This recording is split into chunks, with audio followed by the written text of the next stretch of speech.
प्रहारचे अध्यक्ष बच्चू कडू यांचं उद्या नागपुरात आंदोलन आहे, सभा होणार आहे। त्या पार्श्वभूमीवर आपण या ठिकाणी बघू शकतो आजपासूनच चोख पोलीस बंदोबस्त जो आहे तो या ठिकाणी तैनात करण्यात आलेला आहे।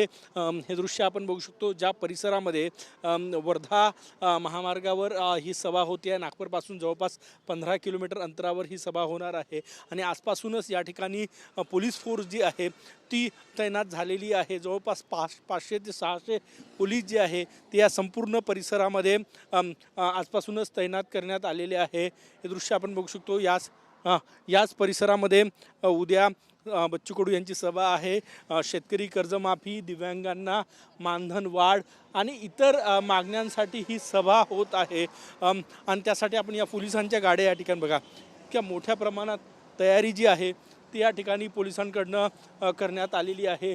सभेचं मैदान आपल्याला हे दाखवतोय बघा। याच ठिकाणी बच्चू कडू यांची सभा होणार आहे। महाएल्गार मोर्चा आहे, सभा आहे आणि या सभेत जवळपास 20,000पेक्षा जास्त लोक महाराष्ट्राच्या वेगवेगळ्या भागातून येईल असं सांगितलं जातं आणि त्या पार्श्वभूमीवर ही तयारी आपण या ठिकाणी बघू शकतो। हे बघा ही संपूर्ण तयारी आहे आणि आजपासूनच चोख पोलीस बंदोबस्त या ठिकाणी तैनात करण्यात आलेला आहे।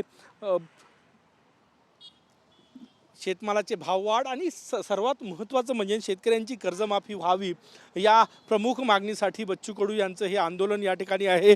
बच्चू कडू अमरावतीवरून निघालेले आहे, उद्या दुपारनंतर या ठिकाणी पोहोचणार आहे आणि त्याच पार्श्वभूमीवर एकीकडे तयारी सुरू आहे तर दुसरीकडे पोलीस प्रशासन अलर्टवर आहे। आजपासूनच चोख बंदोबस्त तैनात करण्यात आला आहे। कॅमेरामॅन साईसह गजानन उमाटे, TV9 मराठी, नागपूर।